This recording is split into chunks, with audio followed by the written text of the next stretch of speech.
आज हम समझेंगे किसके फायर सिस्टम के बारे में। जो फायर सिस्टम हमारी इंडस्ट्रीज़ में यूज़ होता है, कहीं पर भी, होटल में, फैक्ट्री में, बिल्डिंग में, कहीं पर भी यूज़ होता है, उसमें सारी चीज़ें एक जैसी होती हैं सभी जगह। आपको सामने पंप दिख रहे होंगे, 1 2 3 4, यानी आपको 3 पंप दिख रहे होंगे और उसके बाद एक जनरेटर दिख रहा होगा सामने, ये यहाँ लगा हुआ है। अब क्या करेंगे, हम इनके बारे में समझेंगे, कौन से पंप का क्या नाम है, कैसे काम करता है और कब किसकी ज़रूरत कहाँ पे पड़ती है, आपको हम बताते रहेंगे। पूरी स्टेप बाय स्टेप आपको समझना ज़रूरी है, क्योंकि फायर सिस्टम बहुत ज़्यादा ज़रूरी सिस्टम होते हैं। कहीं भी किसी भी इंडस्ट्रीज़ के लिए सेफ्टी पर्पज़ से बहुत ज़्यादा ज़रूरी होते हैं। सबसे पहले अब हम चलते हैं इस जॉकी पंप की, और सबसे पहले यही आता है हमारा जॉकी पंप। इन सबको चलाने के लिए ऑटो सिस्टम यूज़ होते हैं। ऑटो सिस्टम कैसे यूज़ होते हैं, यहाँ पे आपको सामने दिख रहा होगा, ये पैनल पूरा ऑटोमेटिकली आपको दिख रहा होगा। इस पर हर स्विच ऑटो में आपको दिख रहा होगा, ये अपना पूरा ऑटोमेटिक है, ये पूरा ऑटो में काम कर रहा है। देखिए आप, सब चीज़ इसमें ऑटो में दिख रही होगी, हर चीज़ इसमें ऑटोमेटिक सेट की गई है, क्योंकि जो ऑटो में इसमें प्रेशर कम हो ज़्यादा हो तो ये अपना मेंटेन करके रखता है। अब चलते हैं हम सबसे पहले जॉकी पंप के पास। जॉकी पंप के पास क्यों जा रहे हैं, क्योंकि फायर में सबसे पहले आता है जॉकी पंप। जॉकी पंप का काम क्या होता है आप समझ सकते हैं। जॉकी पंप सबसे पहले आता है जॉकी, फिर आता है आपका स्प्रिंकलर और फिर आता है हाइड्रेंट। हाइड्रेंट के बाद बारी आती है डीजल इंजन की। अब इनको हम समझेंगे और समझेंगे भी और बताएंगे भी आपको। सबसे पहले चलते हैं जॉकी पंप के पास। आपको ये जॉकी पंप जो दिख रहा है, इसका सबसे काम क्या होता है, आपका कहीं भी पानी कम पड़ेगा, जैसे छोटी मात्रा में। छोटी मात्रा में कैसे, जिसने फायर छोटी हॉजरील खोल के देखी अपनी या टेस्ट किया कहीं, तो ये इस वाटर फिल को ये फिल कर देगा। यानी कहीं पे छोटा वोटा अपना कुछ भी हुआ तो ये इसको फिल कर देगा, अपने पूरे प्रेशर को फायर सिस्टम में ये मेंटेन करके रखेगा। जो आपने प्रेशर रखा होगा 4 kg 6 kg जो भी इसका सेट कर रखा होगा, अभी हमारा ये 4 से 6 kg के बीच में सेट है, आपको दिख रहा होगा। ये पूरा अपना सिस्टम ये प्रेशर को सिर्फ मेंटेन करके रखता है अपना जॉकी। इन सब में सबसे पहले कौन सा चलेगा, हमारा कुछ भी होगा तो जॉकी पंप चलेगा। जॉकी क्यों चलेगा, क्योंकि जॉकी सबसे ज़्यादा प्रेशर पे सेट होता है, इसलिए सबसे पहले कितना, जितना छोटा पंप होगा उतना ज़्यादा प्रेशर को हैंडल करके रहेगा, यानी प्रेशर होल्ड करके रखेगा, फ्लो नहीं देगा, प्रेशर को भर के रखेगा। फ्लो के लिए सबसे बड़ी मशीन होगी और प्रेशर के लिए सबसे छोटी मशीन होगी। आपको समझ में आ गया होगा, क्योंकि इससे हमको चाहिए पड़ता है प्रेशर चाहिए पड़ता है, तो इसको हम प्रेशर पे यूज़ करते हैं। अब इसकी बात आपको समझ में आ गई होगी कि इसका काम क्या रहता है, सिर्फ प्रेशर मेंटेन करना। सबसे पहले को बोलते हैं जॉकी। अब आते हैं अब इसमें किसके पास, आपको ये दिख रहा होगा स्प्रिंकलर पंप। स्प्रिंकलर पंप आप समझ रहे हैं, स्प्रिंकलर पंप का क्या काम होता है। हमारी जो भी स्प्रिंकलर की लाइन होंगी, स्प्रिंकलर यानी एक किचन में एक छोटी सी एक डिवाइस लगी होती है जो 85 से 75 डिग्री के बीच में सेट करते हैं उसको, वो फट जाती है। यदि टेम्परेचर ज़्यादा आएगा कम आएगा तो वो फट जाती है, हीट होकर वहीं से फट जाती है। तो ये जितनी भी अपनी प्रेशर वहाँ पे लगे होंगे स्प्रिंकलर, ये उनको हैंडल करके रखेगा और उन्हीं लाइन में ये प्रेशर डाल के रखेगा। क्यों, क्योंकि इसका स्प्रिंकलर है, ये सिर्फ स्प्रिंकलर लाइन पर काम करेगा। देखिए कैसे, यहाँ से ये पानी लेगा, यहाँ डालेगा और सामने आपको 2 लाइनें खड़ी दिख रही होंगी, ये स्प्रिंकलर की लाइन है, सीधी ये स्प्रिंकलर में भर के रखेगा। हमारे जॉकी का क्या काम था, जॉकी हमारा सभी को देगा। सभी को क्यों देगा, आपको दिख रहा होगा, देखो ये कॉमन में जाके इसका वहाँ पे जोड़ रखा है। इस बाल के आगे जो बाल दिख रहा है, इस बाल के आगे आपको जोड़ रखा है, तो ये सबको डालेगा। मगर आपको जो स्प्रिंकलर पंप दिख रहा होगा, इसका वहाँ पे NRV लगी हुई है। जो बाल है, ये बाल के बाजू में ये NRV है, इसके बाजू में से ये क्या करेगा, सिर्फ स्प्रिंकलरों में ये प्रेशर भर के रखेगा। आपको दिख रहा है ये, आपको स्प्रिंकलर का काम समझ में आ गया। स्प्रिंकलर पंप क्या करता है, स्प्रिंकलरों में भर के रखता है। हम आपको स्प्रिंकलर भी दिखाएंगे, अभी हम स्प्रिंकलर कैसा होता है क्या होता है वो दिखाएंगे। फिर अब हम चलते हैं आगे के पंप की तरफ। आगे का पंप इसको बोलते हैं, कौन सा पंप है, ये हाइड्रेंट पंप आ गया। हाइड्रेंट का आप मतलब समझ रहे हो, जो बड़ी बड़ी हॉजरील होती हैं, आपने फायर में देखी होंगी, बाहर लगी हुई होती है, मोटा एक पाइप होता है, उससे दूर तक पानी मारते हैं, ज़्यादा पानी मारने के लिए, तो ये हाइड्रेंट है। जब पानी की सबसे ज़्यादा ज़रूरत पड़ेगी तो अपना क्या, हाइड्रेंट चल जाएगा।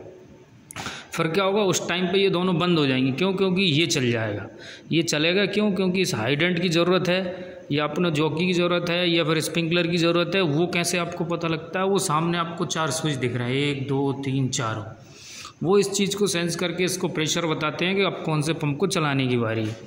अब हाइड्रेंट का क्या काम है, देखिए ये सिर्फ क्या करेगा, हाइड्रेंट लाइनों में पानी देगा। हाइड्रेंट लाइनों में पानी क्यों देगा, देखो समझने का विषय ये बहुत ज़रूरी है।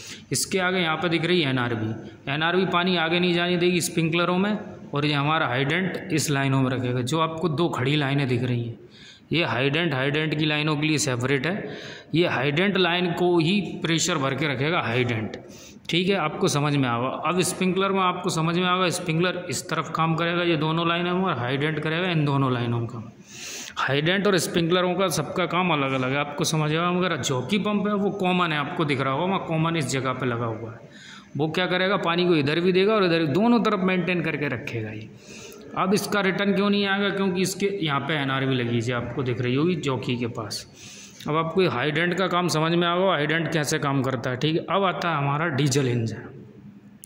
हमारा डीजल इंजन आपको पता है कब चालू होगा, कैसे चालू होगा। ये डीजल इंजन का सबसे मेन काम क्या होता है, जब ये सारी चीज़ें आपको दिख रही हैं, ये हमारे पूरे लगे हुए हैं डिवाइस, और ये सामने ये पैनल लगा हुआ है, ये भी यदि वाय दफ़े हमारे यहाँ लाइट शॉर्ट सर्किट कुछ भी हमको नहीं मिल पाया, मान लो 1% हमारा ऊपर से जनरेटर भी नहीं चला, और यहाँ पे हमारी जो केबल आ रही है अंडरग्राउंड वो भी जल गई, हीट के कारण कोई भी कारण से जल गई, तो जवाबदारी आती है इन भाई साहब के ऊपर।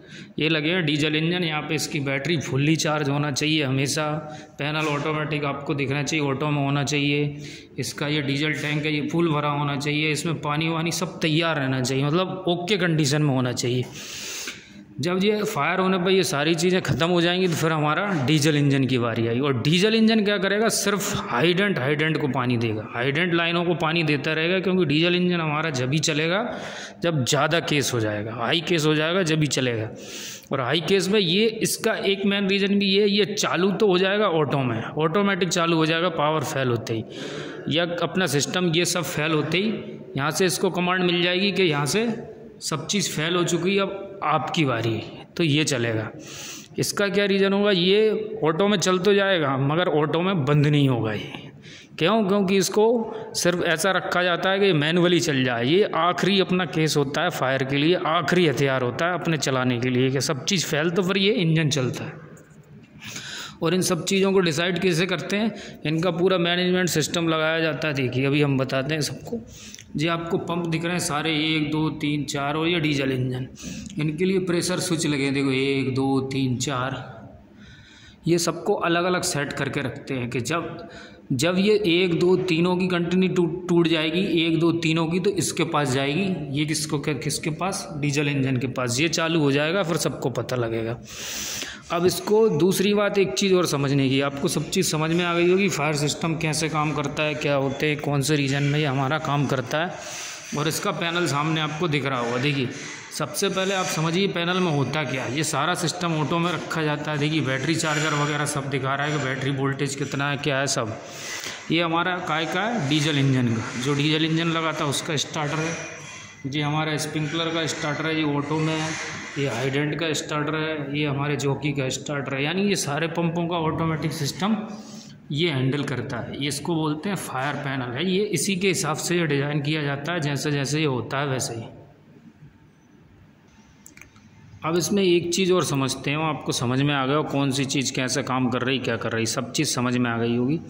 अब इनको क्या होता है, आप कम से कम इसको ज़्यादा नहीं तो 7 दिन में, नहीं तो 15 दिन में एक बार इनको हमको चला के देखना पड़ता है। इसको मैनुअली ऑपरेट करके देखना पड़ता है। इसको मैनुअली ऑपरेट कैसे करते हैं हम बताते हैं आपको। सबसे पहले क्या करते हैं, ये पैनल से सब चीज़ें हम मैनुअल कर लेते हैं। मैनुअल करके क्या करते हैं, इस लाइनों का, जो लाइनों में ये प्रेशर भरे हुए हैं इनके सबके, देखिए ये बाल लगे हुए हैं।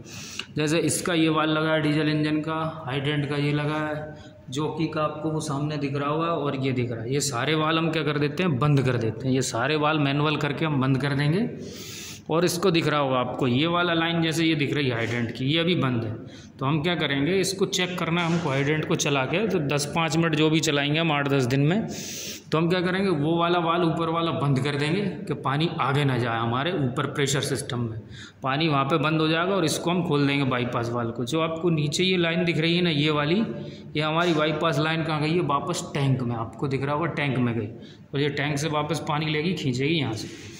अब आप समझो कि हमें इसे टेस्ट करना है, तो हम क्या करेंगे, इसको यहाँ से चालू करेंगे। चालू करके ये हमारा बाल बंद कर देंगे, और बाल बंद करके ये वाला हम बाल चालू कर देंगे। तो क्या होगा, पानी वहाँ से ना जाके पानी यहाँ से घूम के आगे हमारे सिस्टम में टैंक में वापस चला जाएगा, वही साइकिल चलता रहेगा और ये पंप हमारा टेस्ट हो जाएगा। ऐसे ही इसको चेक करना हो तो हम क्या करेंगे, वो वाल्व बंद कर देंगे, वो नीचे वाला चालू कर देंगे, तो हमारा इंजन का पानी क्या यहाँ से खींच के यहाँ से और उस बाल के थ्रू वापस टैंक में जाता रहेगा। इनको ऐसे हर 7 दिन में या 15 दिन में आप चेक करना बहुत ज़रूरी होता है, और ऑटो में भी चेक करें और मैनुअल में भी चेक करें। क्योंकि ये सिस्टम इमरजेंसी केस के लगा लिया जाता है। आपको पूरा समझ में आ गया होगा और आपको फायर सिस्टम में अब कोई भी कन्फ्यूज़न नहीं रहेगा। और ऐसे ही हम आगे नॉलेजेबल वीडियो हर चीज़ की आपके लिए डालते रहेंगे। धन्यवाद।